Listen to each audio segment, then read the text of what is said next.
Hello and welcome everyone. I hope everyone is doing really well out there. We're here seeing CitizenCon video. So basically the cargo refactor stuff. I'm kind of guessing it's the tier 0 stuff or the first implementation of it. So we'll have to see what they're going to be talking about, and I hope everyone enjoys. Stay tuned for more content and new ships coming. And as well, we've got the IAE November 18th.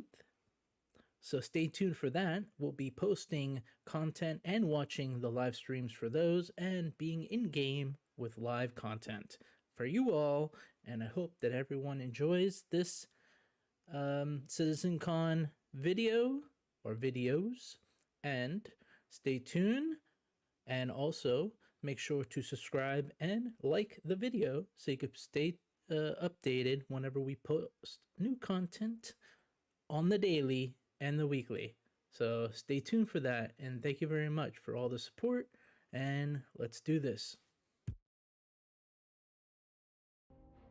318, the future is bright for cargo. We're moving away from the simplistic implementation that we had before into something that's more of a real simulation. With the new physicalized cargo, it opens doors for us to give some new gameplay. Cargo today is pretty basic. You go to a kiosk, you use an interface, you load your ship, it automatically loads. Get in that ship, you drive that ship to a port, and then you sell what you bought, but there's not a lot of interesting choices there. With the current implementation, whenever we designed it, we did not have the tractor beams that we have now. What that meant is that you were not able to pick up and manipulate the larger 1SU boxes. At the time, all that you could do was pick up the smaller 1/8 SU boxes, but this gave us a problem for piracy and looting in general, in that the really valuable things are sold and bought in these 1SU boxes and higher volumes, but the only thing the player can actually pick up are the smaller ones. So what we had to do is a kind of hack in the cargo system such that when a vehicle explodes, instead of generating the larger 1SU boxes on destruction, it actually generates the smaller ones in this kind of gamey, magical way, so that the player can actually go pick up some of the boxes from the destruction. All right, let me give you an example. The C2 has 696 SCU, which equates to 5,568 1/8 SCU boxes that you have to loot. But the ship exploding should damage some of those boxes, and we want to have about 40 to 50% survive that explosion, so that's still about 2,000 1/8 SCU boxes. But then there's server performance issues to consider. So what we've actually been doing is capping that at 10% boxes being generated. However, on top of that, it's an incredibly tedious experience, because now that's, if you were to do the math, about 400 boxes that you have to go pick up, and collecting all of those by hand without a tractor beam. With the new system, we've gotten rid of the 1/8 SCU cargo containers. Everything is 1 SCU cargo containers. So in the case of the C2 with the 696 SCU, that would be 696 1 SCU boxes rather than 5,000 plus. Every single one of those boxes is a real entity in the game, like any other entity in the game. It is tracked in the database as a That's crazy. That is a lot of boxes. That is crazy. persistent entity, now that we have the new persistent entity streaming architecture. And it means that now that they're entities that are persistent, they can be interactable. So now you can do things like use the tractor beams to pull them out of the cargo hold or put them into a cargo hold. It also means that whenever we do ship destruction with the new system, we don't have to generate anything. Instead, all that we do is we take the entities that were already created and we just simply detach them from the cargo hold and let them float in space. Now, we still want to have some of that explosive destruction. So there's a certain amount of variable amount of that cargo that is destroyed on ship destruction. Actually giving you back somewhere, it's actually 0 to 90%, but that's calculated every time your ship explodes. So what happens then is now we're actually hitting that 40 to 50% number on average. This means that both for players that want to reclaim the cargo that they lost on ship destruction, or for pirates that want to scoop up their ill-gotten gains, then they'll have an easier time to get at it, and there'll be more value there when they try to do so. There is also the new commodity kiosk flow, which is a step in the right direction for helping you understand what you're buying and what you're selling and what's available at the places where you buy and sell commodities. It's the new UI, it's the new building block UI, so it should be a lot easier to understand and gives you a graphical representation as you're buying and selling of how much space that you have on the ship that you're buying and selling into. 3.18 is not the end of the cargo refactor. There's lots of stuff that we're in the design process for right now, including manual loading and unloading, as well as automatic loading and unloading. We're also looking at some big box cargo missions that separate the cargo from the hauling professions, so that's something to look forward to. We have a lot more content coming that use these new features. We hope you enjoy it in 3.18. And as a coda to all of that, Chris Roberts actually came by my desk the other day, and we talked a bit how it was unfortunate that we even have to allow players to lose 40 to 50% of the cargo.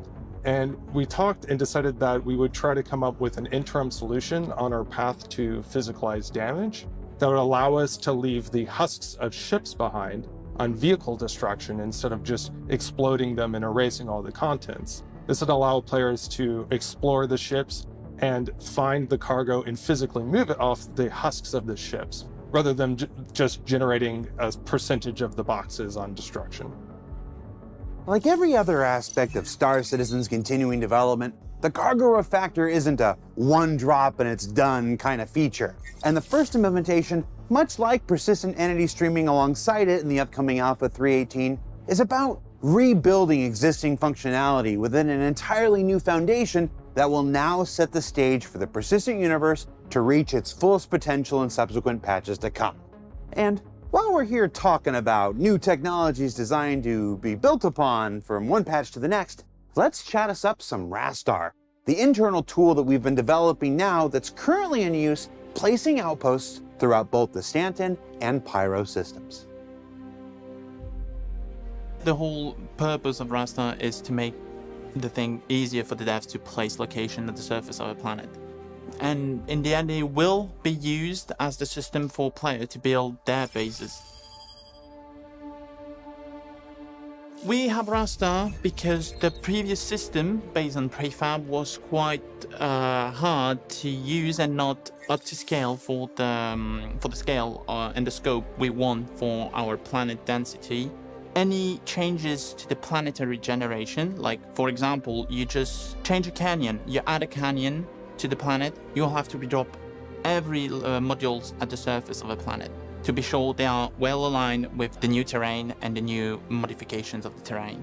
Rastar makes that better by allowing, first of all, the ability to directly follow the modification of terrain topology, so we don't have to refresh anything. Plus, it gives us more granularity and modularity of the locations.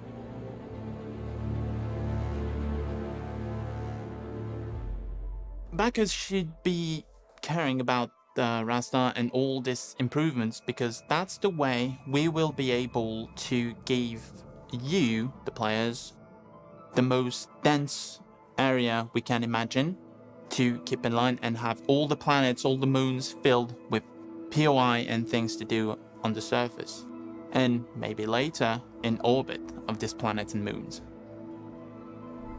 CitizenCon 2951. It changed not much in terms of visual, mostly UI rework, but features are all there. Just a lot of internal work to allow the new build location to fit more and be more productive. So now we can have modules and elements that are nested and indented, so we better understand what depends on what. And we also added the ability to collapse parts of the tool, so to have a better understanding and more focused work on some parts of the tool. We also worked on better tools integration, so now we are able to use the base tools of the editors, such as gizmos or roller bar, to modify some elements of raster, which was not possible previously due to some braking while doing so, and to keep consistency with the raster flow. But with that changes now, most of the in-edited tools are usable with raster without any risk. We also moved the object containers used for raster to streaming object containers to keep in line with the whole streaming process of the network system. So now we gave the ability for the server to load and spawn and despawn some locations and elements. So a plug-and-play tool that allows you to create bases out of nowhere. It should be called the God tool. It's so freaking quick and epic. It's epic. But yeah, I love it. At will to avoid crowding the whole server memory. And we also now converted the whole connector system that was presented during the last CitizenCon to item ports. So now, again, to keep in line with the in-house way we do things and to better integrate some elements such as the resource network that will later be available on the locations. I'm quite happy with the result of raster. There is quite some work to do on it, but the result is promising, and I'm pretty sure you're gonna love the location we will roll out with raster. So what did we learn this week? Well, we learned that the cargo refactor will physicalize the manner in which we transport goods in such a way that makes retrieval after disaster, or collection after piracy, easier and more rewarding than ever before. That it's the new foundation for an entirely new trade experience that will continue to develop over subsequent patches. That it may yet have some fortunate side effects on vehicle destruction, ship husks, and salvage in the not too distant future. And that the Rastar tool, first introduced at last year's CitizenCon, is already being used to populate the planets of Pyro in next year's 4.0 and Stanton in this December's upcoming Alpha 318. Now don't forget that this year's Intergalactic Aerospace Expo is right around the corner. You can go to the robertspaceindustrials.com website to find out all the details.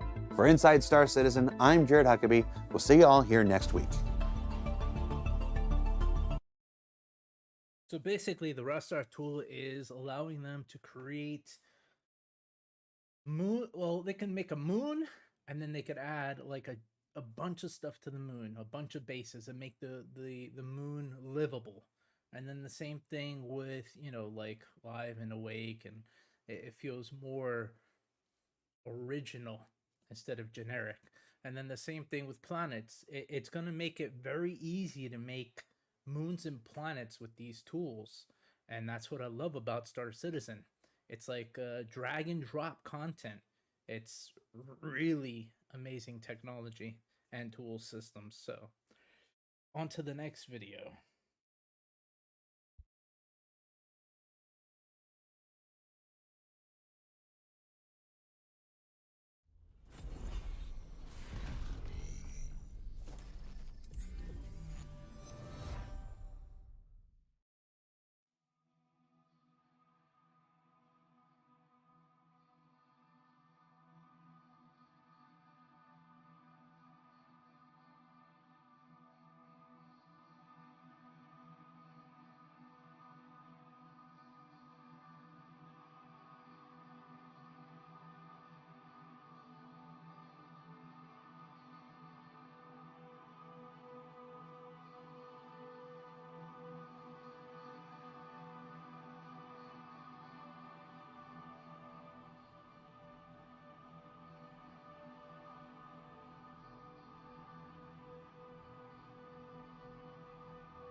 No, that's a beautiful, beautiful sight. Oh my goodness. I like that javelin. I like the javelin. I just wish that they would make a smaller version of the javelin. Just a little bit smaller, like at least half the size, and sell it. I love the Polaris, but I feel like having a little bit something, a little bit more of a kick, so then when the Vendul do come, you know, like yeah, you're gonna need a fleet to fight the Vandal. I can't be like dreaming or anything, but you need a proper team, a proper squad of ships. But it would be nice to have a smaller version of the Javelin that can definitely defeat a lot of the bigger ships. Um, I just I just want one. But obviously, a Javelin is like it's huge. You're gonna need a lot of people, and well, it takes a lot to maintain. So I just want something a little smaller, or medium size of the Javelin. So it's half the size, like I said, but the same firepower or similar firepower. So yeah, that'd be great. Let's do it, CIG. Let's do it.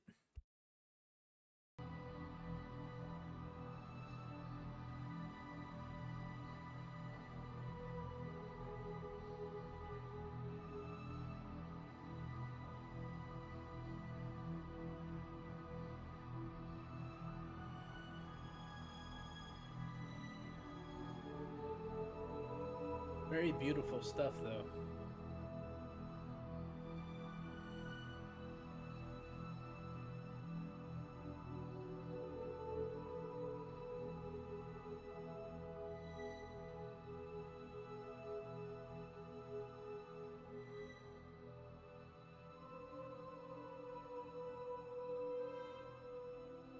I can't wait to be in that world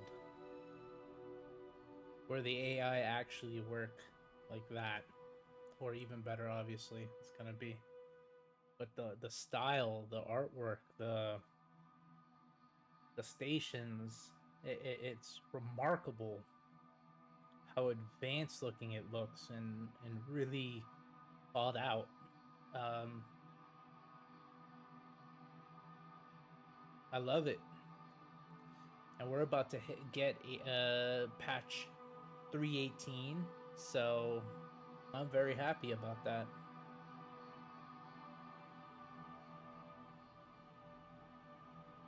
And they're working on DirectX 12 and bulking API engine, so that means people are going to be able to pretty much have the ability to play Star Citizen Squadron 42 at very high FPS, or higher FPS than what we've got once most of it is released. So let's do this. The next video, I think it's ship talk. Millions find a low-cost health plan at healthcare.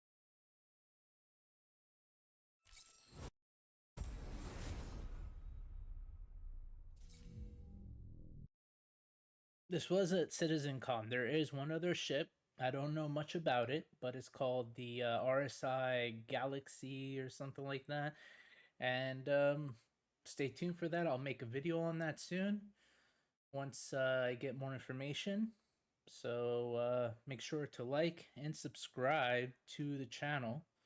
And it's 100% free, so it's not going to hurt anything.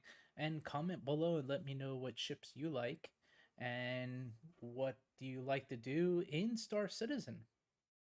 Trading, mining, salvaging, piracy. What do you all like? Let me know down below in the comments. And what are you looking forward to? What patch are you looking forward to? Comment below also, let me know. But yeah, just give it a like, the video, so then YouTube knows what we want. We want more content, you know, and bigger and better community. So thank you for watching, and let's do this.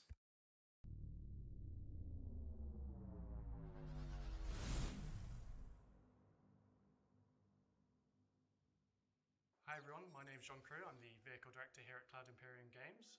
This year I'm once again joined by Ben Curtis, Vehicle Art Director, and Paul Jones, Concept Art Director, and this is our yearly Ship Talk panel. Like previous years, we'll be talking about something coming soon, something being announced today, something coming a bit later, and then the fan favourite, the Pick a Ship or Vehicle concept series. To kick things off this year, we're going to be talking about our new concept ship, which is the Crusader Spirit. This is a series of ships from Crusader Industries that is designed to take on a variety of other manufacturers' ships at the two-person crew level and does a wide variety of tasks depending on which variant you pick. The two standout competitors to this ship are naturally the Cutlass and obviously the Cutlass Blue, Red, Steel, and the Freelancer series. Those are all similar sized ships to this, and they also cover similar sort of roles. Compared to the Cutlass and Freelancer series, the Spirit benefits from not only Crusader Industries' sort of stylish physical appearance, but also their renowned speed and agility over those other variants. We have three variants of the Crusader Spirit. We have the C1, which is the cargo hauler version. We have the A1, which is the light to sort of medium bomber version. And then we have the E1, which is the executive VIP transport version. One of the really nice features of the Spirit series as a whole is the front half of the ship is kind of like this shared area, and it's the rear section that swaps out. So the C1 is the cargo hauler version. This comes with 48 SCU of cargo capacity in the central area. Accessible like the other versions via the rear ramp. It's wide enough to allow a variety of ground-based vehicles on board, such as the Cyclone. You won't be fitting larger things in it like the tank. However, with the size of the cargo bay on the C1, you can put a vehicle and still have some cargo capacity left over. The A1 is the bomber version of the Spirit, which sort of splits the difference between the Hercules A2's bomber version, which has both size 10 and size 3 bomb options. This comes with size 5 bombs. And they are arranged in two vertical gravity dropped formations down each side of the central area. So you have a nice little walkway down the middle, and then you have the two sort of lines of bombs each side of you, and you'll be able to see them drop out of the bottom of the ship. It delivers a different role to what the Starlifter does in terms of the bomber. I think it's a much kind of smaller, faster ship, so it's much more agile. You're going to be kind of getting in and out and you know, doing your bombing run and then getting back out of the danger zone quite quickly. So it feels quite familiar in that sense, but it does deliver a unique kind of play style compared to the Starlifter. So you might be asking yourself which one's better, and it really depends on what you want to wipe off the face of the planet that you're bombing. Obviously the A2 has both heavy hitters and what could be described as carpet bombing, whereas this is sort of for when you don't want to completely annihilate everything on the ground. And lastly, we have the E1 variant, which solely exists to give Jared heartburn over his Starliner. So this is a sort of taste of what the Starliner will get in the future, but on a much smaller scale. VIP1 is a really interesting module. It's basically split into two levels. And so, you know, we really wanted to sort of have that VIP experience. Obviously, you're coming into a sort of multi-role ship, but when you get into the module, you've got lockers, space to put any sort of personal belongings. If essentially you're going to two elevators, left or right, and take you up to the top deck. So it has that sort of first-class feeling. I think what really makes the E1 stand out compared to some of our other ships is the large panoramic glass roof.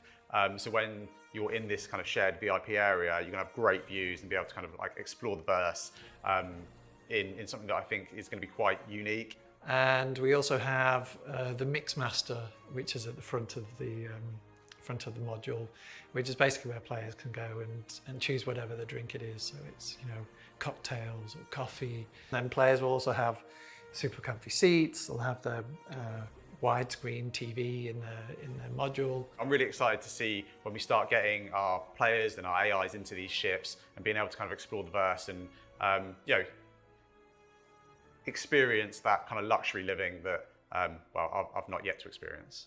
So between the three variants, there are a number of shared areas. The sort of core of the ship changes with each variant, but there are some aspects which don't need to change. And starting from the front of the ship, you naturally have the cockpit or the bridge. So like other Crusader ships, you have the side-by-side pilot to co-pilot arrangement.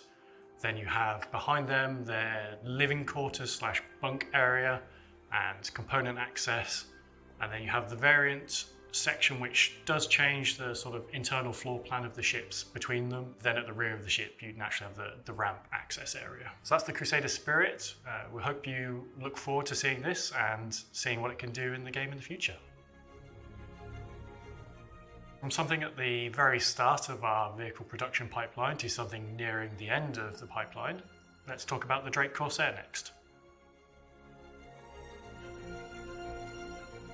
The Drake Corsair is an important ship in their lineup because it fills that multi-crew exploration gap in their lineup. We've seen a lot of Drake ships of various usage and roles, such as the Buccaneer and Cutlass. In this size class, you naturally have the Constellation, the 600i as the competitors, and what Drake brings is its usual rugged, overwhelming amount of firepower for its size, sort of classification to that entry. It's Drake's dedicated exploration ship. It's a kind of a medium, you know, deep space vessel effectively. It's got a crew for up to 4, or space for up to 4 crew.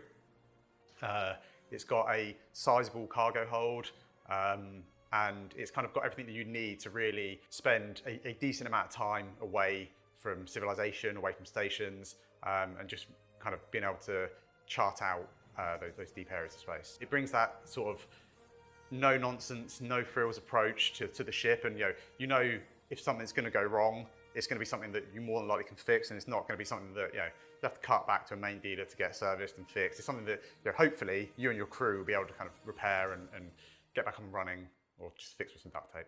So fans, when they see the ship, will immediately see the sort of heritage, the DNA that's running through the Spirit. So you can kind of almost imagine how the ship is built. It's got that military, easy fix kind of feel. It's loaded with guns, loaded with turrets.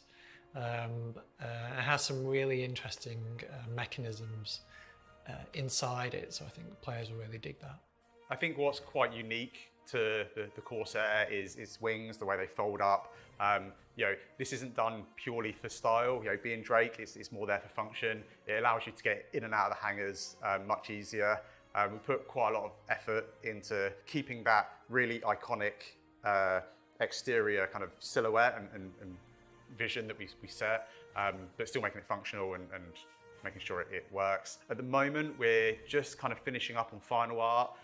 Most of the exterior has had the majority of its core art time spent on it. We've still got lighting to do. We've still got kind of like final finishing to do, tweak some of the materials till we're kind of properly happy. But it's in a good place, so I'm really excited to be able to show you. So let's take a look inside the ship, and once again we'll go front to back. On the inside of the ship, we start right at the front on the cockpit.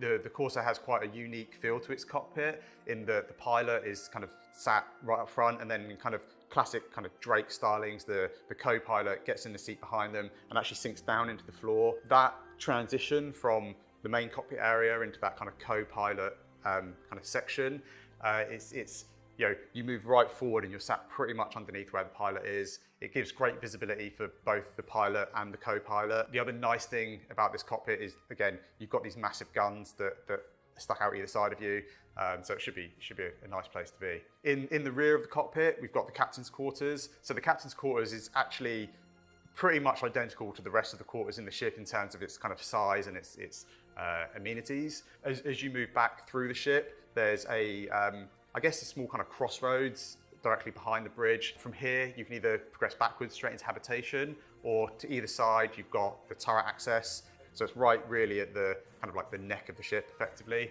The side turrets have changed a little since the concept phase. They now have a greater range of motion in sort of the yaw axis. We're quite limited at concept stage to about 45 degrees. Each way you're now looking at 90 degrees pretty much each way, so it's a lot more effective, especially forward firing, which again, the Corsair has so many guns pointing forwards. Having an extra 2 turrets is very, very Drake. In habitation, we've got, you've got the remaining 3 crew quarters that, being Drake, they are no frills. You've got a bed, you've got somewhere to store your gear, and that's pretty much it. The main habitation area though is, if anything, quite luxurious for a Drake ship, in that there's a decent sized space. You've got your bathroom, which is no frills. It's got a shower, it's got a toilet, whatever. You've got the kind of chow line for all your food and everything you need to survive. And then right in the heart of the habitation area, there's a large kind of sizable seating area, and that's not just for the crew to have their meals. It's for somewhere that you can plan operations, plan your next move, and really decide where you're taking your adventure. As we move back from habitation, we start to get into like the rear half of the ship. I think if the habitation area is like the heart of the crew in the ship, then the engineering area is the real heart of the ship itself. It's sort of this octagonal, hexagonal space with a few little rooms coming off it to cram components in. And off one of those you have the side airlock, which again has suit lockers and weapon lockers in there for before you go into EVA or docking or coming back out of, before you enter the rest of the ship. And then you've also got the lift, and the lift not only goes down to ground level, but it also takes you up to the roof of the ship. So if you do want to go on a quick spacewalk, or you need to go and repair something on the exterior, then you've got kind of easy access straight up the lift and out you go. Then finally at the rear you have the main cargo hold, which has space for an Ursa rover or similar sized vehicles and down, along with a significant cargo capacity. And being a Drake ship, there's a huge ramp on the back of it. All the mechanics are exposed. You can really see the workings of how the ship actually operates. If you're a fan of Drake, it certainly ticks all those boxes. So I think the Corsair is a particularly cool ship. I love the styling of it, love the asymmetric wing arrangement of it. I think it's just going to be a great, fun addition to the game, giving those sort of players who enjoy that Drake experience their slice of the pie. And you'll be able to experience that yourselves at IAE this year. And a vehicle coming later today, a vehicle that's at the end of the pipeline, we have the Greycat STV.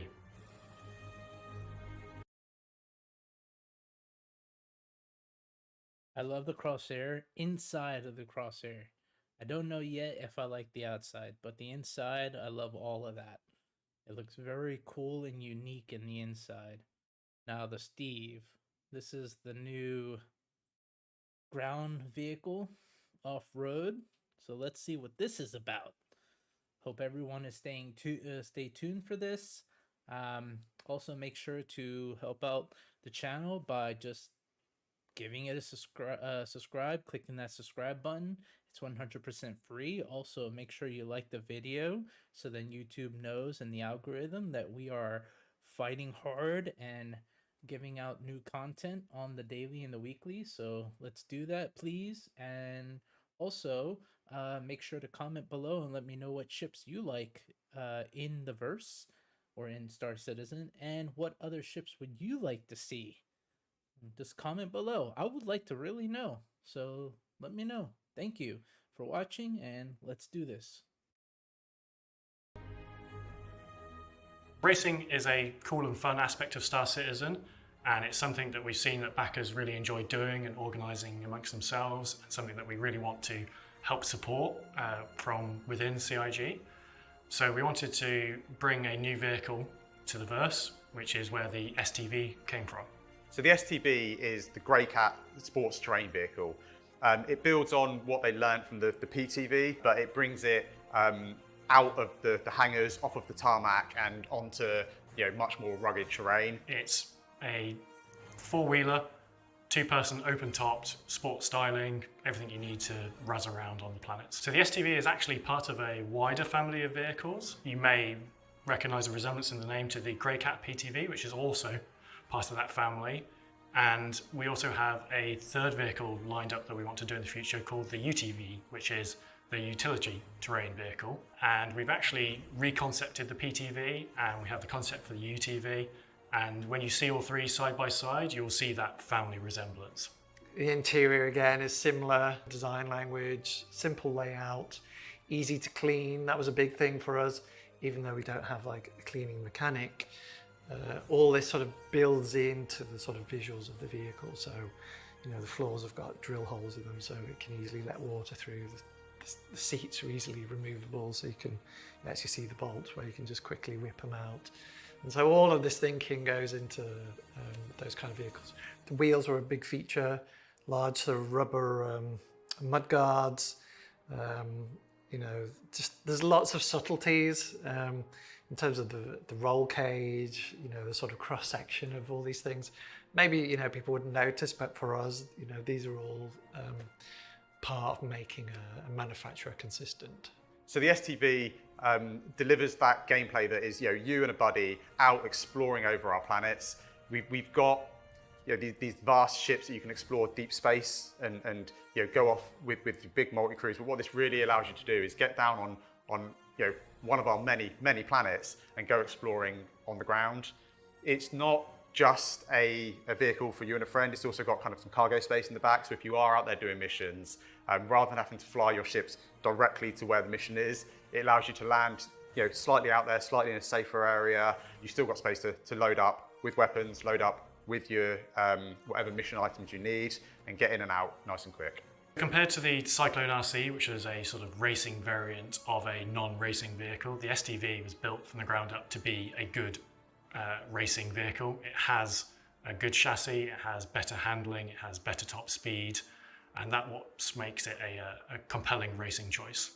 The best things about Star Citizen as a whole is it kind of brings a lot of gameplay, and it's, you know, it's not all about combat. It's not all about you know, flying these massive ships. And I think one of the things that a lot of us are excited internally about is racing within our game. A lot of us come from a racing background in terms of the games we've developed before. A lot of us are, you know, petrol heads at heart. So I think being able to build on that kind of gameplay in Star Citizen is super exciting for us. And if you stick around to the end of the broadcast, you'll get your first chance at seeing the STV in action in a race organised by Atmo Esports, creators of the Daymar Rally, where you'll see it taking on the terrain for the first time. You'll be able to pick one of these vehicles up today at the end of the broadcast. And finally, the most important aspect of these inaugural shows, the Pick a Ship concept challenge thing. For those of you that have seen previous years, you will have seen that we've thrown up some silhouettes of potential ship and vehicle options and asked for your feedback on which one we should actually make. And the wise among you have probably realised that we end up making pretty much all of them anyway. So instead of just doing that again and pretending that we're not going to do that, we thought we'd do something slightly different this year and just have a single ship option. And the choice is actually the manufacturer and the styling of that ship. So we want to do a nice large civilian mining ship that bridges the gap between the Argo Mole and the RSI Orion, because if you know those two ships, there is quite a gulf of space in between them. We wanted to fill that gap with an intermediary stepping stone before you jump into the big RSI Orion, which the scale of its mining is nothing like any other mining ship in the game. The Mole is the current mining system, just lots of it. So with this larger ship, we want to increase that and also provide onboard space for our ground mining vehicles such as the Rock and the Rock DS, which allows you the flexibility of taking on any mining situation that you can come across. So with that, we have three choices, which are basically the manufacturers. We have RSI as the first choice. So obviously RSI do the Orion, so this would be a smaller vehicle in that family. We have Argo, again, we have the Mole, so naturally it could be a larger step up from that. And then we have MISC, the third option. Obviously MISC do the Prospector, so again, keeping it all within the same family. As you can see from these images, they each have their sort of own unique styling take on that pitch that I've just given you. At the end of this Ship Talk panel, Jared will come on and explain how you get to vote on these three options. And that's the end of Talking Ship, so over to you, Jared.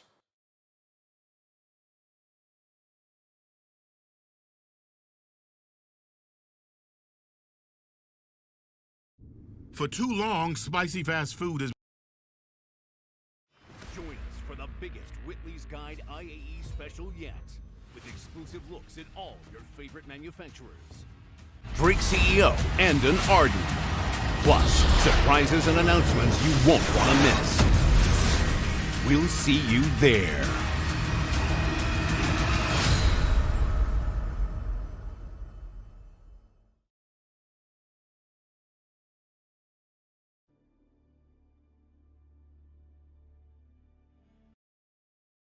All right, everyone. I hope everyone has had a good live stream. Stay tuned for more. Make sure you subscribe so you can be notified whenever we post and put out new content. And make sure to like the video, and we'll see you in the verse. Until next time, thank you for watching.